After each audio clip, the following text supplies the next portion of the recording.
4 Albert Einstein at school को। इसके author हैं पैट्रिक प्रिंगल। इस चैप्टर में ऑथर ने एल्बर्ट आइंस्टाइन के स्कूल टाइम को डिस्क्राइब किया है, उन्हें क्या सर्कमस्टेंसेस फेस करने पड़े थे अपने जर्मन स्कूल में और उन्हें क्यों निकाल दिया गया था। चैप्टर की स्टार्टिंग में हिस्ट्री क्लास चल रही होती है उनके स्कूल में और उनके टीचर उनसे पूछते हैं, जिनका नाम होता है मिस्टर ब्राउन, कि आखिर प्रूशियंस ने फ्रेंच को वाटरलू में कब हराया था। तभी क्वेश्चन सुनते ही एल्बर्ट कहते हैं कि मुझे नहीं पता है सर। जब उनके टीचर उनसे पूछते हैं कि उन्हें क्यों नहीं पता है, मैंने कितनी बार तो तुम्हें ये बताया है। तभी एल्बर्ट रिप्लाई करते हैं कि मैं भूल गया हूँ। तभी उनके टीचर मिस्टर ब्राउन पूछते हैं कि क्या तुमने कभी कोशिश भी की है इसे याद रखने की।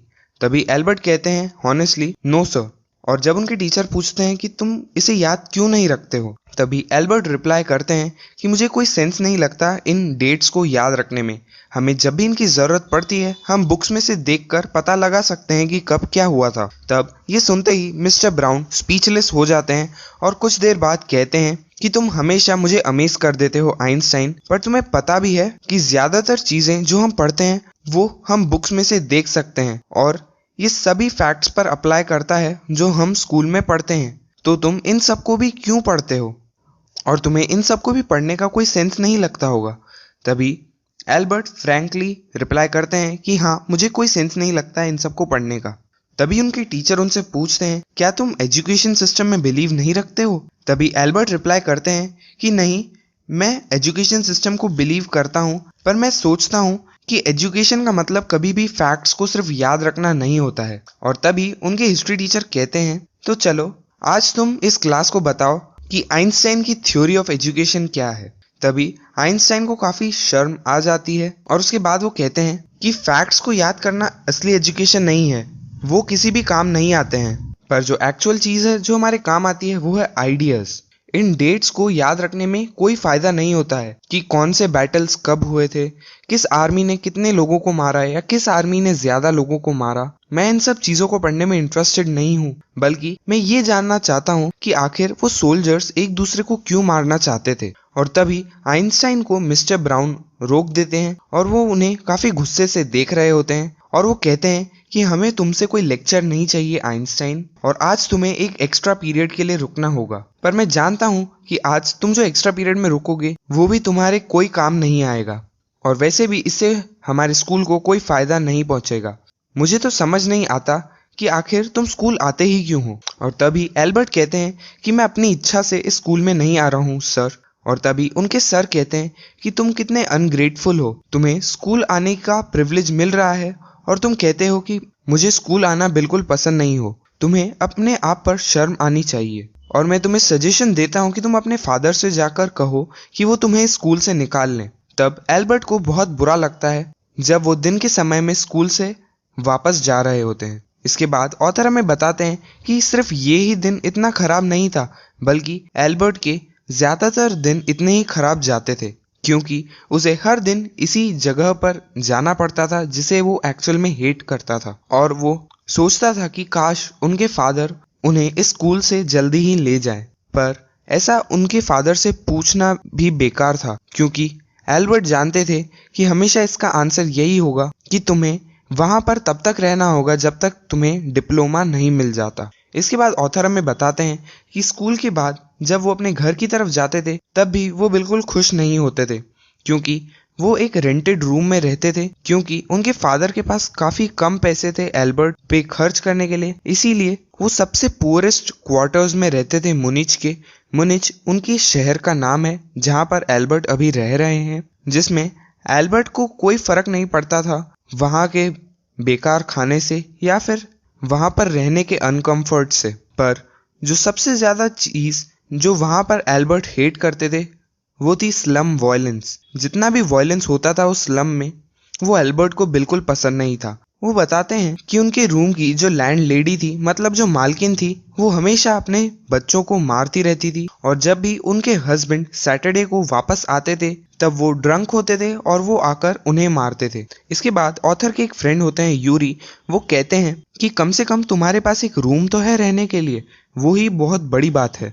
इसके बाद एल्बर्ट कहते हैं पर एटलीस्ट तुम कम से कम सिविलाइज लोगों के बीच में तो रहते हो जो लड़ते झगड़ते नहीं है, चाहे भले वो पुअर स्टूडेंट्स ही क्यों ना हो। तभी यूरी रिप्लाई करते हैं कि मैं कोई सिविलाइज लोगों के साथ नहीं रहता हूँ। अभी हाल ही में तुमने नहीं सुना कि पिछले ही हफ्ते एक लड़ाई में एक लड़के को मार दिया गया था। और तभी एल्बर्ट पूछते हैं, पर उसका क्या हुआ जिसने उस लड़के को मारा था? तभी यूरी रिप्लाई करते हैं कि उसका तो कुछ नहीं हुआ, बल्कि वो तो अभी प्राउड है कि उसने ऐसा किया, और जो अथॉरिटीज हैं सिर्फ उन्होंने उसे कहा है कि अब से उन्हें कोई लड़ाई नहीं करनी है। और यहाँ तक कि वो लड़का तो अब अपसेट है क्योंकि उसके फेस पर एक भी स्कार या लड़ाई का कोई निशान नहीं है, जिसे वो एक हॉनरेबल निशानी की तरह अपने फेस पर दिखा सके। तभी एल्बर्ट कहते हैं कि क्या ये सब स्टूडेंट्स हैं? तभी यूरी रिप्लाई करते हैं कि हाँ, वैसे तुम भी अब एक स्टूडेंट एक दिन बन जाओगे। तभी एल्बर्ट रिप्लाई करते हैं कि पर मुझे शक है, मुझे नहीं लगता कि मैं इस डिप्लोमा के लिए स्कूल के एग्जाम्स को पास भी कर पाऊंगा। और यही चीज वो एल्सा को भी बताते हैं जब वो मुनिच में आती है। एल्सा एल्बर्ट आइंस्टाइन की एक कजन है जो नॉर्मली बर्लिन में रहती है, जहां पर उनके फादर का एक बिजनेस भी था पहले। तब एल्सा कहती है ये सब सुनने के बाद कि मुझे पता है तुम ये सब चीजें याद कर लोगे और अपने एग्जाम्स को पास कर लोगे अगर तुम चाहो तो। मैं ऐसे काफी सारे लड़कों को जानती हूँ जो काफी स्टूपिड हैं, फिर भी वो इजीली इन एग्जाम्स में पास हो गए थे। तुम्हें एग्जाम में पास होने के लिए कुछ भी जानने की जरूरत नहीं है, बल्कि तुम एक पैरट की तरह सब चीज़ों को याद कर लो और तुम एग्जाम्स में पास हो जाओगे। और तभी एल्बर्ट कहते हैं कि सबसे बड़ी दिक्कत यही तो है, मुझे ऐसे चीज़ों को बाय हार्ट याद रखने में ही सबसे ज़्यादा दिक्कत होती है। तभी एल्सा कहती है कि तुम्हें इसमें बहुत अच्छा होने की ज़रूरत नहीं है, तुम एक पैरट की तरह चीज़ों को याद कर सकते हो, बस तुम कोशिश नहीं करते हो। और तभी एल्सा पूछती है पर तुम ये पढ़ क्या रहे हो? तभी एल्बर्ट उन्हें एक जियोलॉजी की बुक दिखाते हैं। तभी एल्सा शॉक्ड हो जाती है कि जियोलॉजी, रॉक्स और टाइप्स ऑफ रॉक्स कैसे फॉर्म होते हैं, ये सब चीजें क्या तुम ये सब याद कर रहे हो? तभी एल्बर्ट कहते हैं कि नहीं, हमारे स्कूल में कोई भी साइंस मुश्किल से ही पढ़ाई जाती है, इसीलिए मैं ये पढ़ रहा हूँ। तभी एल्सा पूछती है कि जब तुम्हें ये स्कूल में नहीं पढ़ाया जाता तो तुम ये पढ़ क्यों रहे हो? तभी एल्बर्ट रिप्लाई करते हैं क्योंकि मुझे ये अच्छा लगता है और क्योंकि ये सब्जेक्ट मुझे पसंद है, तो इससे अच्छा क्या रीजन हो सकता है इसे पढ़ने का।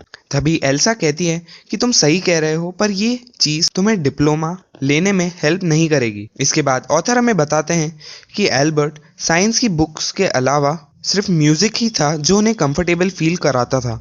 वो पूरे दिन अपना वायलिन बजाते रहते थे जब तक उनकी लैंडलेडी आकर उन्हें वायलिन बजाने से रोक ना दे। उनकी लैंडलेडी यूजुअली एल्बर्ट के पास आती थी और कहती थी कि तुम्हारे वायलिन से मेरे सर में दर्द हो रहा है और ये काफी ज्यादा शोर कर रहा है इस घर में, और साथ में वो किड्स भी चिल्ला रहे हैं जिसके कारण काफी ज्यादा शोर हो रहा है। तभी एल्बर्ट को काफी गुस्सा आ रहा था और वो पॉइंट आउट करना चाहते थे कि ये लैंडलेडी के कारण ही हो रहा है और उन्हीं के कारण वो बच्चे चिल्ला रहे हैं, पर वो डिसाइड करते हैं कि अच्छा इसी बात में रहेगा कि वो कुछ ना कहें। इसके बाद एल्बर्ट वापस से यूरी से बातें करते हैं। वो कहते हैं कि मुझे यहाँ से बाहर निकलना ही है, यहाँ पर रहना बिल्कुल मीनिंगलेस है, यहाँ पर रहकर सिर्फ मैं अपने फादर की मनी वेस्ट ही कर रहा हूँ और सबसे अच्छा इसी में रहेगा कि मैं इस स्कूल में जाना बंद कर दूं। तब यूरी पूछते हैं पर अगर तुम यहाँ स्कूल नहीं जाओगे तो फिर तुम क्या करोगे? तभी एल्बर्ट रिप्लाई करते हैं कि मुझे नहीं पता है, मैं वापस मिलान चला जाऊंगा जहाँ पर मेरे पेरेंट्स हैं, पर मुझे डर है कि मेरे फादर मुझे वापस से यहाँ पर ही भेज देंगे स्कूल जाने के लिए। और तभी एल्बर्ट को ये कहते हुए एक आइडिया आता है और वो यूरी से पूछते हैं कि क्या तुम किसी फ्रेंडली डॉक्टर को जानते हो? तभी यूरी रिप्लाई करते हैं कि मैं काफ़ी सारे मेडिकल स्टूडेंट्स को जानता हूँ, पर मैं किसी डॉक्टर को नहीं जानता क्योंकि मेरे पास इतने पैसे नहीं है कि मैं किसी डॉक्टर को विजिट कर सकूं। पर तुम ऐसा क्यों पूछ रहे हो? तभी एल्बर्ट कहता है कि सोचो, अगर एक डॉक्टर कह दे कि मुझे नर्वस ब्रेकडाउन है, जिसका मतलब होता है सीरियस स्ट्रेस या डिप्रेशन, और स्कूल जाना मेरे लिए काफ़ी नुकसानदायक है और मुझे स्कूल जाना अभी से ही रोक देना चाहिए। तभी यूरी कहते हैं कि मैं तो इमेजिन भी नहीं कर सकता, भला एक डॉक्टर ऐसा क्यों कहेगा? तभी एल्बर्ट कहते हैं कि मुझे ट्राई तो करना चाहिए, सिर्फ तुम एक डॉक्टर को ढूंढ लो जो सिर्फ नर्व्स में स्पेशलाइज्ड हो। तभी यूरी कहते हैं कि ऐसे बहुत सारे डॉक्टर हैं, और उसके बाद एक छोटा सा पॉज लेने के बाद अनविलिंगली यूरी कहते हैं कि मैं कुछ स्टूडेंट से पूछ लूंगा कि अगर वो किसी डॉक्टर को जानते हो। तभी एल्बर्ट यूरी को थैंक यू कहते हैं और एल्बर्ट की आंखों में एक अलग ही चमक आ गई होती है, वो काफी खुश हो गए होते हैं। तभी यूरी कहते हैं कि अगर मैं तुम्हारे लिए डॉक्टर ढूंढ भी दूं तो जरूरी नहीं है कि वो तुम्हारी मदद करने के लिए तैयार हो जाए। तभी एल्बर्ट कहते हैं कि वो मेरी मदद जरूर करेंगे। मैं इस प्लान को और आसान बनाने के लिए एक असली नर्वस ब्रेकडाउन में चला जाऊंगा। और वो एकदम से हंसने लगते हैं। और तभी यूरी कहते हैं, मैंने तुम्हें कभी भी इतना खुश और इतना कम नर्वस कभी नहीं देखा है। और तभी एल्बर्ट कहते हैं कि अगर मैं 1-2 दिन स्कूल और जाऊंगा तो मैं वापस पहले जैसा ही हो जाऊंगा। और फिर जब यूरी अगली बार उनसे मिलते हैं तब तक एल्बर्ट फिर से वापस पहले जैसे ही हो जाते हैं। वो अपनी हाई स्पिरिट्स फिर से खो देते हैं। और एल्बर्ट कहते हैं कि मैं यहाँ पर और देर खड़ा नहीं रह सकता हूँ। मुझे सच में एक नर्वस ब्रेकडाउन लेना ही होगा ताकि मैं सेटिस्फाई कर सकूँ उस डॉक्टर को। एल्बर्ट आइंस्टाइन एट स्कूल को। अब यूरी कहते हैं कि उन्हें एक डॉक्टर मिल गया है। तभी एल्बर्ट के फेस पर एक अलग ही चमक आ जाती है और वो यूरी से पूछते हैं कि ये काफ़ी अच्छी बात है, मैं उनसे कब मिल सकता हूँ। तभी यूरी उन्हें बताते हैं कि उन्होंने एक अपॉइंटमेंट लिया है कल शाम के लिए और वो उन्हें एड्रेस दे देते हैं डॉक्टर का। उन डॉक्टर का नाम होता है डॉक्टर अर्नेस्ट वेल। अब एल्बर्ट यूरी से पूछते हैं कि क्या ये डॉक्टर अर्नेस्ट वेल स्पेशलाइज है नर्वस ट्रबल्स में। तभी यूरी कहते हैं कि पूरी तरीके से तो नहीं, ये एक यंग डॉक्टर है जो सिर्फ 2 हफ्ते पहले ही क्वालिफाइड हुआ है एज अ डॉक्टर और शायद तुम उनके फर्स्ट पेशेंट होगे। तभी एल्बर्ट उनसे पूछते हैं कि क्या तुम इसे एक स्टूडेंट की तरह जानते हो। तभी यूरी रिप्लाई करते हैं कि नहीं, मैं अर्नेस्ट वेल को काफी सालों से जानता हूँ। और यूरी ये भी बताते हैं कि वो कोई बेवकूफ नहीं है। वो वॉर्न करते हैं एल्बर्ट को। और तभी एल्बर्ट उनसे पूछते हैं कि तुम क्या कहना चाहते हो। तभी यूरी कहते हैं कि बस तुम उसे चीट करने के लिए ट्राई मत करना, उसके साथ फ्रैंक रहना और कोई भी चीज़ का दिखावा मत करना जो तुम्हारे पास नहीं है। और वैसे भी तुम इस दुनिया के सबसे बेकार लायर हो। इसके बाद ऑथर हमें बताते हैं कि एल्बर्ट अगले दिन पूरे दिन यही सोच रहे थे कि वो आखिर डॉक्टर के पास क्या बोलेंगे। फिर जब टाइम आता है अपॉइंटमेंट का तब वो काफ़ी परेशान होते हैं और वो काफ़ी नर्वस लग रहे होते हैं। अब वो डॉक्टर के पास जाते हैं और कहते हैं कि मुझे ठीक से पता तो नहीं है कि मुझे अपनी प्रॉब्लम को कैसे डिस्क्राइब करना चाहिए डॉक्टर वेल। और तभी डॉक्टर कहते हैं कि तुम्हें इसकी ज़रूरत भी नहीं है। और वो एक स्माइल देकर कहते हैं कि यूरी ने मुझे तुम्हारे केस के बारे में सब कुछ पहले से ही बता दिया है। तभी एल्बर्ट उनसे पूछते हैं कि यूरी ने तुम्हें क्या बताया है। तभी डॉक्टर कहते हैं कि यूरी ने मुझे कहा है कि मुझे सिर्फ ऐसा सोचना है कि तुम्हें नर्वस ब्रेकडाउन है और तुम्हें स्कूल नहीं जाना चाहिए क्योंकि ये तुम्हारे लिए काफ़ी नुकसानदायक है। तभी एल्बर्ट का फेस पर परेशानी देखी जा सकती है और वो कहते हैं कि यूरी ने तुम्हें ये सब नहीं बताना चाहिए था। तभी डॉक्टर एल्बर्ट से पूछते हैं कि ऐसा क्यों, क्या ये सच नहीं है। तभी एल्बर्ट कहते हैं कि ये सच तो है, पर क्योंकि अब तुम सब चीजें जानते हो तो इसलिए तुम भी मुझे स्कूल वापस जाने के लिए ही कहोगे। तभी डॉक्टर उनसे कहते हैं पर मैं काफी श्योर हूँ कि तुम स्कूल से वैसे भी काफी परेशान हो। तभी एल्बर्ट कहते हैं पर मैंने तो तुम्हें ऐसा कुछ नहीं बताया है और तुम्हें ये सब कैसे पता है। तभी डॉक्टर रिप्लाई करते हैं कि अगर तुम स्कूल से परेशान नहीं होते तो तुम मेरे पास कभी भी नहीं आते और तुम स्कूल से काफी परेशान भी हो इसीलिए। और इसके साथ में ही डॉक्टर एल्बर्ट से पूछते हैं कि अगर मैं तुम्हें सर्टिफाई कर दूं कि तुम्हें एक नर्वस ब्रेकडाउन है और तुम्हें स्कूल नहीं जाना चाहिए तो तुम क्या करोगे। तभी एल्बर्ट रिप्लाई करते हैं कि मैं इटली वापस चले जाऊंगा। इटली में मिलान में मेरे पेरेंट्स रहते हैं, मैं वहां पर ही एक इटालियन कॉलेज या इंस्टीट्यूट ज्वाइन कर लूंगा। और तभी डॉक्टर उनसे पूछते हैं पर तुम्हारे पास अभी तक डिप्लोमा तो है ही नहीं। तभी एल्बर्ट रिप्लाई करते हैं कि मैं अपने मैथ्स टीचर से कहूँगा कि वो मुझे कुछ रेफरेंस दे दे मेरे काम के लिए कि मैं मैथ्स में काफ़ी अच्छा हूँ और शायद ये काफ़ी रहेगा एक इंस्टीट्यूट में जाने के लिए। और वैसे भी मैंने सारी मैथ सीख ली है जो स्कूल में हमें सिखाई जाती है और एक्चुअल में मैंने उससे ज़्यादा ही सीख लिया है। तभी डॉक्टर रिप्लाई करते हैं कि अब मैं ये तुम पर छोड़ता हूँ, तुम्हारा प्लान शायद ही सक्सेसफुल हो पर वैसे भी तुम यहाँ पर रहोगे तो ये किसी के लिए भी कुछ खास अच्छा नहीं रहेगा। तो मुझे कितने टाइम तक कहना चाहिए इस सर्टिफिकेट में कि तुम्हें स्कूल नहीं जाना है, क्या 6 महीने काफी रहेंगे। तभी एल्बर्ट रिप्लाई करते हैं थैंकफुल टोन में कि आप बहुत काइंड हैं। तभी डॉक्टर कहते हैं कि ये तो कुछ भी नहीं है, मैंने भी अभी अभी ही अपनी स्टडीज को पूरा किया है और मैं जानता हूँ कि स्टडीज के लिए स्कूल जाना कैसा लगता है। और इसके बाद डॉक्टर वेल उन्हें सर्टिफिकेट दे देते हैं और बेस्ट ऑफ लक कहते हैं। इसके बाद एल्बर्ट डॉक्टर से पूछते हैं कि इस सर्टिफिकेट की फीस कितनी होगी।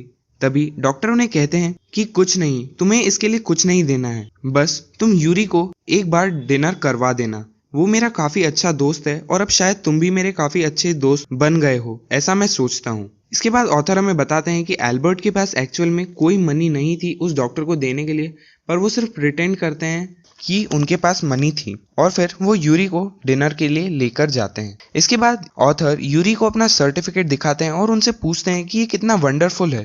तभी यूरी रिप्लाई करते हैं, हाँ ये काफी अच्छी बात है और 6 महीने काफी अच्छा टाइम पीरियड है और इस तरीके से तुम एक्चुअली स्कूल को नहीं छोड़ रहे हो और बुरी से बुरी कंडीशन में ज्यादा से ज्यादा क्या होगा, सिर्फ तुम्हें स्कूल ही वापस आना पड़ेगा और अपना डिप्लोमा कंटिन्यू करना पड़ेगा। तब एल्बर्ट कहते हैं कि मैं इस प्लेस पर वापस कभी भी नहीं आऊंगा, ये सर्टिफिकेट मैं कल हेड टीचर को दिखा दूंगा और इसके बाद ये स्कूल की स्टोरी यहीं पर खत्म हो जाएगी। तभी यूरी उन्हें रिमाइंड करते हैं कि पर इस एक्साइटमेंट में अपने मैथ्स टीचर से एक रिटन रेफरेंस लेना मत भूल जाना। इसके बाद एल्बर्ट अगले दिन अपने मैथ्स टीचर के पास जाते हैं जिनका नाम होता है मिस्टर कोच। वो विलिंगली एल्बर्ट को एक रेफरेंस दे देते हैं जो एल्बर्ट को चाहिए होता है और वो कहते हैं कि तुम्हारे रेफरेंस में मैं ये लिख दूं तो चलेगा कि अब मैं एल्बर्ट को और कुछ भी नहीं पढ़ा सकता हूँ और अगर थोड़े टाइम अगर और वो यहाँ पर रहेगा तो शायद वो ही मुझे पढ़ाने लग जाए, क्या ये सही रहेगा? तभी एल्बर्ट कहते हैं कि आप काफी ज्यादा बोल रहे हैं सर। तभी मिस्टर कोच कहते हैं पर ये सच बात है, चलो ठीक है मैं रेफरेंस थोड़ा सीरियसली बना देता हूँ। इसके बाद भी मिस्टर कोच काफी अच्छा रेफरेंस एल्बर्ट को दे देते हैं और वो रेफरेंस में ये भी कहते हैं कि एल्बर्ट पूरी तरीके से तैयार है एक कॉलेज में या एक इंस्टीट्यूट में एडमिशन लेने के लिए और हायर स्टडीज कंटिन्यू करने के लिए मैथमेटिक्स में। और इसके बाद मिस्टर कोच एल्बर्ट से कहते हैं कि मुझे काफी दुख हो रहा है कि तुम हमें छोड़कर जा रहे हो, पर वैसे भी तुम यहाँ पर रहकर भी अपना टाइम वेस्ट ही करते मेरी क्लास में। तभी एल्बर्ट कहते हैं कि ऐसी बात नहीं है, सिर्फ आपकी ही मैथ्स क्लास है जिसमें मुझे लगता है कि मैं अपना टाइम वेस्ट नहीं कर रहा हूँ इस पूरे स्कूल में, पर आपको कैसे पता कि मैं स्कूल छोड़कर जा रहा हूँ? तभी मिस्टर कोच कहते हैं कि अगर तुम स्कूल छोड़कर नहीं जा रहे होते तो तुम मुझे कभी भी ये रेफरेंस देने के लिए नहीं कहते। तभी एल्बर्ट कहते हैं कि मुझे लगा था कि आप सरप्राइज हो जाओगे कि मैं स्कूल छोड़कर जा रहा हूँ। तभी मिस्टर कोच कहते हैं कि इसमें सरप्राइज होने की कोई बात नहीं है, मैं तो पहले से ही जानता था कि तुम इस जगह को जल्दी ही छोड़ दोगे, बल्कि मैं तो तुमसे भी पहले से जानता था कि तुम अब ये स्कूल छोड़कर जाने ही वाले हो। एल्बर्ट काफी कंफ्यूज हो जाते हैं और वो सोचने लगते हैं कि आखिर उनके टीचर क्या कहना चाहते थे। एक्चुअल में मिस्टर कोच ऐसा इसलिए कहते हैं कि एल्बर्ट ऑलरेडी सारी मैथ्स जानते थे स्कूल की और जल्दी ही वो इस स्कूल को इसलिए छोड़ देते क्योंकि अब इस स्कूल में ऐसा कुछ नहीं था इस सब्जेक्ट में जो वो अब पढ़ सकते थे और अब आगे अपनी स्टडीज मैथ्स में कंटिन्यू करने के लिए उन्हें किसी और इंस्टीट्यूट में जाना ही पड़ता। इसके बाद ऑथर बताते हैं कि हेड टीचर एल्बर्ट को अपने कमरे में उसी टाइम पर बुलवा लेते हैं। तभी एल्बर्ट सोचते हैं कि अच्छा हुआ हेड टीचर ने मुझे अपने कमरे में ही बुलवा लिया, इससे मेरा काफी टाइम बच जाएगा और मुझे 1-2 घंटे तक उनके रूम के बाहर वेट नहीं करना पड़ेगा। जब एल्बर्ट अपने हेड टीचर के रूम की तरफ जा रहे थे तब उन्हें लग रहा था कि शायद उन्हें वापस से पनिश किया जाएगा उसके लेजीनेस के कारण या फिर उनके खराब काम के कारण, जैसे होमवर्क न करके आना या टीचर्स के साथ बहस करना।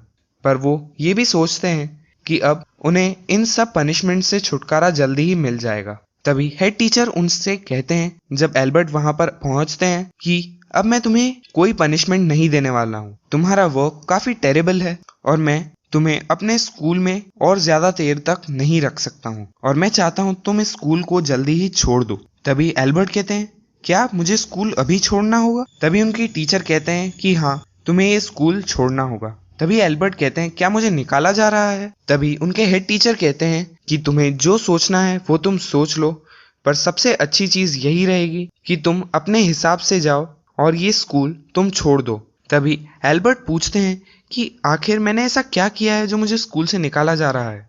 तभी उनके हेड टीचर कहते हैं कि तुम जब क्लासरूम में रहते हो तो टीचर्स के लिए इम्पॉसिबल हो जाता है कि वो दूसरे स्टूडेंट्स को टीच करें और साथ में तुम दूसरे लोगों को भी डिस्टर्ब करते हो जिसके कारण वो अच्छे से अपने लेसन्स को याद नहीं कर पाते हैं। और क्योंकि तुम किसी भी चीज को याद करने से मना कर देते हो, कभी ट्राई तक नहीं करते और कॉन्स्टेंटली टीचर्स को अपोज करते हो और कभी भी सीरियसली अपना होमवर्क नहीं करते हो और इसीलिए तुम्हें निकाला जा रहा है। तभी एल्बर्ट को काफी गुस्सा आता है कि आखिर जब उन्हें निकाला ही जाने वाला था तो उन्होंने मेडिकल सर्टिफिकेट के लिए इतनी मेहनत क्यों की। तभी वो गुस्से में कहते हैं कि मैं वैसे भी यहाँ से जाने ही वाला था। तभी उनके हेड टीचर कहते हैं तो ठीक है, हम अग्रीमेंट में हैं इस तरीके से, क्योंकि मैं भी तुम्हें निकालना चाहता हूँ और तुम भी यहाँ से जाना ही चाहते हो, मतलब तुम अपनी मर्जी से ही यहाँ से जा रहे हो। फिर इसके बाद ऑथर हमें बताते हैं कि एल्बर्ट को उस टाइम पे काफी गुस्सा आ रहा था और वो बोलना चाहते थे अपने हेड टीचर को कि वो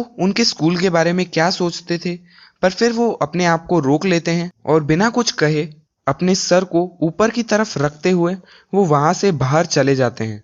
तभी पीछे से उनके हेड टीचर चिल्लाते हैं कि दरवाजा बंद कर दो, और एल्बर्ट उन्हें इग्नोर करते हैं और सीधा बाहर चले जाते हैं स्कूल से, जहां पर उन्होंने अपनी लाइफ के 5 साल बिताए थे जो कि काफी मिजरेबल रहे थे उनके लिए। यहाँ तक कि उन्होंने अपने स्कूल को पीछे मुड़कर भी नहीं देखा और साथ ही में वो किसी के बारे में सोच भी नहीं पा रहे थे जिन्हें वो कम से कम गुड बाय भी कह दें। सिर्फ यूरी ही ऐसा एक उनका दोस्त था पूरे म्यूनिच में जिनसे वो मिलकर गए थे उस टाउन को छोड़ने से पहले। एल्सा भी उस टाइम तक बर्लिन में चली गई थी वापस, और अब इस शहर में कोई भी उनका रियल फ्रेंड नहीं बचा था। इसके बाद यूरी उन्हें गुड बाय कहते हैं और गुड लक कहते हैं उनके आगे की लाइफ के लिए, और इसके बाद यूरी भी वहां से चले जाते हैं और साथ में यूरी ये भी कहकर जाते हैं कि तुम एक काफी वंडरफुल कंट्री में जा रहे हो और मैं सोचता हूँ कि वहां पर तुम काफी ज्यादा हैप्पी रहोगे यहाँ के मुकाबले।